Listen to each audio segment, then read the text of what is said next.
Direction le 5e match de cette seconde journée de Proximus Pro League après deux matchs qui nous ont un petit peu laissé sur notre faim, Xavier. On se dirige vers un match très intéressant, rapide, résumé des matchs précédents. Le club de Bruges a fait un nul contre Penn, Zulte vient de gagner 4-2 contre le Cercle de Bruges. Courtrai pose également un nul avec très peu de réalisation face à la Gantoise 0-0. Et Louvain vient de gagner 2-0 face au KV Ostende. Et on vous disait, les 10 derniers matchs étaient un petit peu, allez, on va pas dire plat, mais on sentait, voilà, on est un petit peu resté sur notre faim, comme je vous disais, et ce match-là, on en attend un petit peu plus. Ouais, bah c'était surtout Courtrai-Gand où c'était vraiment un petit peu plus plat. Le match avant, on a quand même vu Louvain qui poussait beaucoup. Bon, c'est que 2-0 au final, mais on aurait peut-être pu voir plus de buts. Le match était quand même sympathique. Après, ici, ben, un match entre Charleroi et Antwerp, deux joueurs qui, pour moi, ont plus ou moins le même niveau. Bon, Charleroi qui a réussi à prendre les 3 points tout à la fin du match sur un corner lors de la Oui, première journée. tout à fait. Zimet du côté de l'Antwerp qui a fait 1-1, donc des résultats quand même plus ou moins similaires. Donc c'est quand même un match qui risque d'être assez intéressant pour voir un petit peu ce que les deux joueurs peuvent nous proposer. Oui, effectivement, ça va être un match super important, hein, évidemment, pour ces deux joueurs, aussi bien du côté de Florian Van Damme que du côté d'Alexander. C'est un match qu'on attend également parce qu'on sait que ces deux joueurs ont un potentiel offensif assez monstrueux et qu'on pourrait très bien se retrouver dans un match un peu comme le premier qu'on a pu commenter pour tous ceux qui nous suivent depuis le tout début de cette journée entre le club de Bruges et Le Pen où ça partait un peu dans tous les sens. Oui, c'est vrai. Moi, je suis quand même impatient de voir si Charleroi va réussir encore à être des corners, parce que je sais non, mais je sais personnellement qu'il s'est beaucoup entraîné sur une dessus, qui sait que c'est une phase qui peut amener des buts facilement. Et donc j'aimerais bien voir si contre d'autres adversaires ça peut être aussi efficace également. Tout à fait, et surtout une phase qui a été extrêmement sous-estimée hein, depuis maintenant un moment sur FIFA. On sait qu'il fut un temps où eh bien, les corners, c'était quasiment tout le temps dedans. Attention à ce tir de Florian Van Damme, Dista qui vient inscrire ce premier but dès le début de ce match, alors qu'on n'a même pas encore eu le temps de vous expliquer un dernier petit point sur ce match. Vous avez peut-être remarqué, en fait, nous jouons en théorie, là, Charleroi-Antwerp, alors ça devrait être Antwerp-Charleroi, au niveau du domicile extérieur, si on veut suivre la Pro League. C'est lié à un léger souci de connexion du côté de l'Antwerp et aussi un petit bug de FIFA qui nous empêche malheureusement d'avoir à la fois leur flux mais également d'inviter le jour de Charleroi. Donc c'est Charleroi qui a dû inviter l'Antwerp et donc le match est inversé à ce niveau-là. Voilà pour les données. 1-0 pour Charleroi pendant qu'on analysait ce début de match. On parlait d'un match en fanfare, ça part plutôt bien. C'est vrai qu'on a vu un but très rapidement, on va voir si l'Hunter peut réagir. En tout cas, je pense que Zimet a les capacités pour le faire, mais est-ce que Charleroi lui laissera les opportunités? Très bonne question.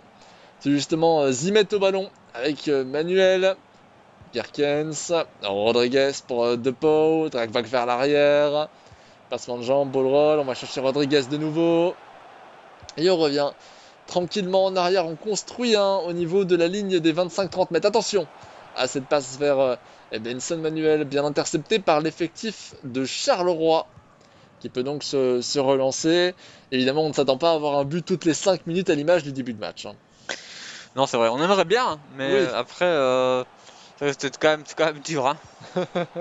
belle profondeur là vers Golizade. Golizade, la belle passe en retrait pour Nicholson et ce tir de Nicholson est bien contré par la défense anversoise qui va pouvoir se dégager très tranquillement, très calmement avec Lukaku vers Depot. Depot toujours, conservation du ballon, vague vers l'arrière et malheureusement on aurait pu tenter une passe en retrait. Un peu trop osé peut-être cette profondeur. Peut-être ouais, un petit peu trop osé. Après, voilà, il a essayé. Il a le mérite d'essayer, mais c'est vrai que c'est pas toujours forcément. Ça apporte pas forcément un plus. Attention Bruno, belle interception.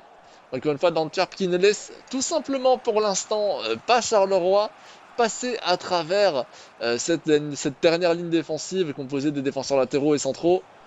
Attention et belle récupération du côté adverse également.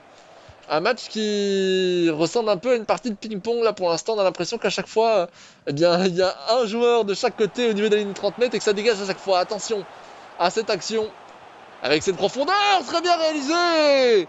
Très bien réalisé avec Nicholson qui crée du danger face au cache de l'Antwerp.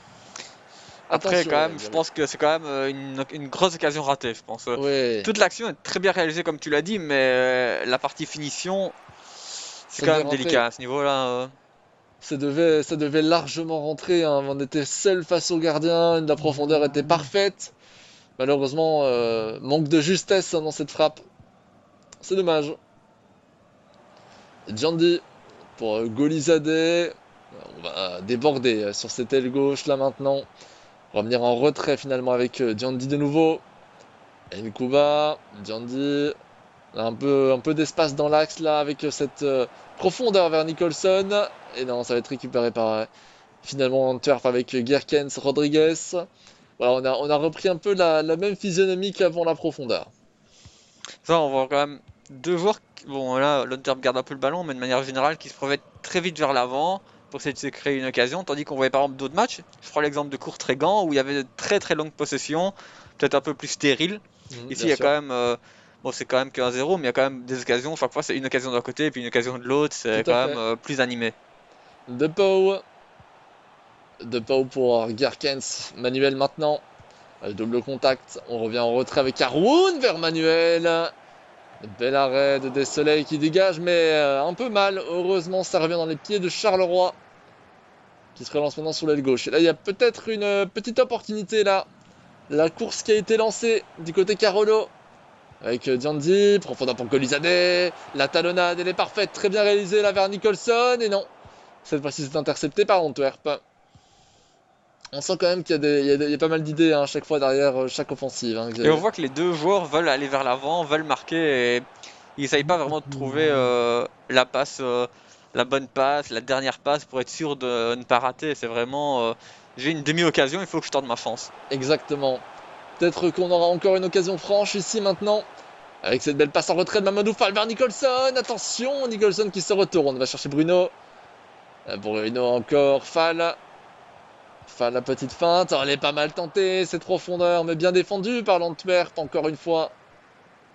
Dommage. Il y avait pas mal d'idées. Il y a beaucoup d'espace là pour l'Antwerp. Enfin, il peut remonter le terrain comme ça, personne ne l'attaque. Petite promenade, hein. Attention, Lukaku, justement, qui était censé être sur l'aile gauche, si je me trompe pas de base, qui a été un peu changé de position. Ce tir qui est bien intercepté par le gardien. Un tir intéressant, mais qui était littéralement sur sa position. Dommage. Fin donc de cette première mi-temps avec un but très très très très tôt dans cette partie. Un but à 0 pour l'instant. Vous voyez, les stats sont relativement équilibrés au final, hein. 2 tirs à 2, 2 tirs cadrés à 2. Bah, pour le même prix, ça aurait pu être 0-0. 0-0, 1, 2-2. C'est vrai qu'il y a eu des occasions des deux côtés. C'est vrai que Charleroi a eu l'occasion et l'opportunité d'inscrire un but très rapidement. Ça lui a permis de voir le match d'une manière un peu plus sécurisée. Mhm. Mais c'est vrai qu'il a eu des occasions, l'Inter a eu des occasions, c'est juste que Charleroi il a eu la chance de réussir à mettre une en plus. Absolument. Et parfois, c'est sur ce genre de détails, on sait bien que, en parlant de réussite, si vous avez bien observé, d'ailleurs on vous le conseille, hein, sur YouTube, si vous n'avez pas vu ces matchs entre Charleroi et le Cercle des Bruges, au niveau de la chance et du corner final, pour choper ce corner à la toute fin de partie. Évidemment, c'est aussi un gros moment qu'on avait vécu là, et c'était d'ailleurs très drôle à voir. Allez, Gerkens. Gerkens de nouveau vers Rodriguez, vers Strat. Versera toujours, on vient rechercher Benson Manuel maintenant, double contact Haroun. Et Guélin, pardon, sollicité sur cette aile gauche maintenant. Les espaces sont bien fermés, hein, de manière générale, par Florian Vandamme. Regardez, une profondeur était lancée, mais deux défenseurs se sont jetés pour empêcher celle-ci. On a l'impression que c'est fermé à double verrou, hein. Ouais, W, même si je trouve quand même que Charleroi reste quand même loin de l'homme, tu vois, défensivement, à part juste devant le rectangle, mais sinon il bloque les lignes, enfin les lignes des passes, mais il reste, c'est pas quand même un pressing très intense non plus, tu vois, pour essayer de récupérer le ballon. Peut-être que c'est aussi une anticipation, hein, par rapport au jeu de l'Antwerp, hein, axé sur des constructions très rapides, certes, mais des constructions quand même. Et donc joue beaucoup sur les passes. Peut-être qu'il va nous faire démentir avec cet enchaînement plutôt technique avec Depot, et c'est Kayembe qui vient aller récupérer ce ballon. Et c'est ça le souci, hein, j'ai l'impression que on a des connaissances techniques du côté de l'Antwerp, mais quand on les utilise, ça ne crée pas assez le décalage. Il n'arrive pas à surprendre en fait Didista. C'est ça. Fall. Mamadou Fall sur la droite. Le petit râteau. On se retourne. On va chercher Nkuba. Nkuba pour Diandi. Quelques opportunités là avec Golizade maintenant. Défenseur ne bouge pas du côté de l'Antwerp. Bruno, la conquête de Bruno qui se retourne bien. On avait anticipé ça du côté de l'Antwerp. Attention. Nkuba, Bruno de nouveau. Bruno malheureusement qui vient perdre ce ballon. Attention à cette profondeur. Profondeur avec De Pau, mais c'est directement arrêté. On devrait mieux profiter de ce genre d'action, Xavier. C'est sûr qu'on devrait mieux profiter même de toutes les actions, attention, mais attention, c'est vrai que là, attention. Attention, Fall, le tir de Mamadou Fall, on a anticipé un tir croisé du côté d'Alexander Zimet, très bien réalisé de la part de Florian Van Damme, de la part de Charleroi. On va peut-être avoir l'occasion de revoir cette action, mais non, la pause est lancée avant le replay, mais vraiment il y a eu cette action où il était seul face au but avec une jolie profondeur vers Fall, très très jolie, et le gardien a bougé très légèrement et ça a tout changé en fait. C'est ça, ouais, voilà, en fait, il a voulu anticiper la frappe croisée qui, ben voilà, on sait sur FIFA 21 ça fonctionne bien, mais bon, à force que tout le monde le fait, ben tout le monde anticipe, et donc en déplaçant le gardien, ça a ouvert le petit côté, le premier poteau, et donc Didista l'a très bien vu. On a justement vu un match, enfin un tir comme ça lors de Louvain-Ostende, justement, où Louvain avait déplacé son gardien, le côté était grand ouvert, et Ostende n'avait pas eu la lucidité de changer de côté, et là Didista l'a eu justement, et ben voilà, c'était un but facile. Bien sûr, tout à fait. C'était en même temps un très très beau but aussi parce que la lucidité elle est arrivée aussi avec le temps qui était C'est ça. donné. On a vu que Fall a un petit peu ralenti sur la fin de son action, vraiment pour faire en sorte de maximiser ses chances de comprendre le raisonnement adverse. Et pile quand il a vu le mouvement de gardien, il a tiré et c'est rentré 2-0 pour Charleroi. Est-ce que tu as l'impression, Xavier, que plus ça avance, plus c'est quand même un score qui a l'air relativement mérité? Je pense quand même que Charleroi s'est créé. L'Antwerp s'est créé des occasions, mais je pense que Charleroi s'est créé plus d'occasions. Il est plus incisif devant en fait. C'est ça, encore une fois, là, avec cette jolie Pas cette fois-là, finalement, avec malheureusement cette perte de balle. N'empêche que, malgré tout, tu as plutôt raison. Je trouve qu'au niveau des profondeurs, notamment de la vitesse de jeu vers l'avant, c'est assez évident. Tandis que du côté d'Alexander Zimet, on a parfois quelques petites difficultés. Une fois passé un certain stade, comme ici, avec cette profondeur qui n'est pas mauvaise dans l'idée, mais qui est anticipée par son adversaire. Il lui manque pas grand chose en fait, je pense, pour réussir. Mais le problème, c'est que c'est pas suffisant aujourd'hui. Oui, absolument. Les idées sont bonnes, mais la concrétisation n'est N'est pas au pas là. rendez-vous. N'est malheureusement pas là. Allez, Fall. Fall toujours. Continue son incursion avec cette jolie croqueta. Il se retourne. Et va chercher Van Klimput pour Nkuba. Petit double contact. Conservation. Peut-être aller chercher de nouveau l'axe avec un de ses coéquipiers démarqué. On attend simplement. Mais regardez, il n'y a personne. Il n'y a personne. Oh, quelle action! Quelle action! Ce jeu en 2 temps! Il a attendu pendant 5 secondes qu'un joueur vienne sur lui. Personne n'est arrivé. Nicholson a fait le débordement. Il a tiré reprise de volée. C'est dedans. En fait, il est juste devant le rectangle et l'Antwerp il le presse pas, il le laisse jouer. Et au bout d'un moment, bah, avec les courses des différents joueurs, il a vu l'appel du joueur, bah, il a fait une passe tout simplement. Oui, Et en plus, tout à fait. il a eu le bon réflexe de faire la passe un petit peu levée en appuyant 2 fois sur le bouton passe. Et puis une reprise de volée si près du but, c'est quasi inarrêtable sur FIFA. Tout à fait, quelle patience également de la part de Florian Van Damme, de la part de Charleroi, parce que voilà, il y avait plein d'opportunités qui se sont dégagées, plein de manières de donner ce ballon. Même je m'attendais à avoir une passe simplement, une simple passe courte, pas besoin d'aller plus loin, qui n'aurait pas créé grand danger. Il a attendu le moment où Nicholson, qui est d'ailleurs le meilleur tireur de l'équipe, étant donné que nous sommes en mode de Nantes et que c'est le buteur, puisse justement placer cette reprise de volée. Qu'est-ce que c'est bien vu de la part de Charleroi, et là, je pense qu'on peut le dire, Xavier, ça a l'air d'être bien parti pour lui. Je pense que ouais, ils vont presque déjà acté ces 3 points. Oui, Même tout à s'il fait. reste quand même un quart d'heure de jeu, mais c'est quand même dur. Et qui dirait 3 points pour Charleroi, dirait par extension également qu'on se place très très bien dans le classement dès la fin de cette deuxième journée, en fonction évidemment des classements des autres joueurs. Nkuba, on peut encore enfoncer le clou, avec un joli goal average, il pourrait même remonter les meilleurs. Avec Fall.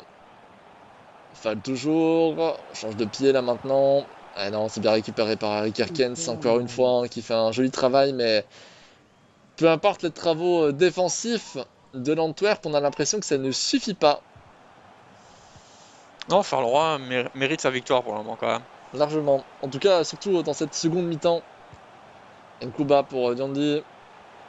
Diandi, encore, regardez, il n'y a personne, hein. Ça arrive bien trop tard, là, on est déjà aux abords du rectangle. Nicholson. Nkuba qui se retourne et qui va simplement tricoter sans aucun danger. Avec une profondeur lancée vers Nicholson, et c'est parfait. C'est la même, hein. C'est la même. Sauf que cette fois-ci, il n'y a pas une reprise de volée. Ça a été un tir un peu plus à ras de terre, mais c'est la même chose. Aucun défenseur de l'Antwerp n'était bien placé. Non, ça, à force de chipoter devant le rectangle, en fait, quoi qu'il arrive, t'as les défenseurs. Si tu défends pas avec, tu laisses la défense défendre manuellement, bah ils vont bouger et au bout d'un moment, ça crée un décalage. C'est ça. Quand la défense enfin auto, c'est toujours un grand terme, mais quand on ne garantit pas justement la protection de chaque passe, de chaque trajectoire, eh bien, il y a bien un moment où l'ordinateur va faire une erreur X ou Y. Et du coup, en plus, ces joueurs-là qui savent comment créer l'erreur dans la défense automatique, eh bien, n'auront aucun souci à les marquer, hein. 4 buts à 0. Domination nette et sans bavure de Charleroi, encore plus dans cette seconde mi-temps. Après un début de match équilibré, on a l'impression que tout s'est renversé. Allez, peut-être au moins un but, peut-être, pour l'Antwerp. Pour les supporters, avec Rodriguez. Double contact, petit râteau, on garde l'espace et eh bien, on ne parvient pas à trouver. Peut-être là maintenant, avec Buta, Aaron. Aaron toujours vers Buta, c'est bien vu, c'est très bien réalisé. Très très très bien réalisé, on vient chercher cette profondeur, il n'y aura pas de clean sheet pour Didista. C'est la plus belle action que nous ait fait l'Antwerp, hein, Ouais, depuis le en fait, milieu. c'est la première fois où il s'est pas trop précipité vers l'avant. Il a été vite vers l'avant, mais après, il a pris son temps pour créer son action. Mhm. Et pour une fois, bah voilà, ça s'est payé, ça a été, euh, Ça ça a se été paye but, cash. voilà, c'est payé cash. Alors que justement, les autres fois, il allait vite vers l'avant et puis il ratait sa passe. Alors que, ouais, au final, c'est pas très compliqué. Oui, tout à fait. C'est au moins un petit message évidemment d'espoir, hein, ce dernier but, peut-être pour un petit déclic pour les matchs qui vont suivre, vu que l'Antwerp reste stagnante, hein, dans cette compétition pour l'instant. Très beau match à l'imposer Ouais. de Florian Madridista. Ah, c'est vrai, puis voilà, il a fait le boulot, il a été prendre les 3 points, maintenant il a 6 points, il est en tête du championnat à égalité avec d'autres joueurs évidemment. Mais Ouais, voilà, je pense que, surtout au vu du premier match, il espérait peut-être pas être aussi bien placé après 2 matchs, donc tant mieux pour lui. Tous les points qui sont pris ne sont plus à prendre, et pour le moment, bah, s'il vise vraiment un top 8, il est quand même en bonne posture. bien sûr, surtout qu'on a vu le match du Cercle de Bruges, hein, justement, 4-2 victoire de Zult face au Cercle. Et bien, justement, on s'attendait, vu que le Cercle a été mis en danger par Zult, que peut-être que Florian Madridista pour son pseudo, serait un petit peu en dessous quand même, finalement, vu qu'il avait eu des Ouais, difficultés à le battre. Finalement, pas du tout, hein, victoire nette et sans bavure ouais, de la part de il a son été réaliste devant le goal, il s'est créé les bonnes occasions, au final, bah voilà, c'est payé cash avec un gros score quand même. Tout à fait. Vous savez bien, à la fin de chaque match, nous avons nos capsules vidéo. Ici, cette journée est consacrée à Zeror, Elias Bray, le joueur de Saint-Tron. Et cette fois-ci, très intéressant, il va nous parler d'un sujet important pour tous les jeunes qui nous regardent et qui, s'il est conscient, eh bien qu'un jour, il va falloir choisir entre études et e-sport. Il nous parle de cette décision qui est plutôt difficile à prendre quand même pour un jeune.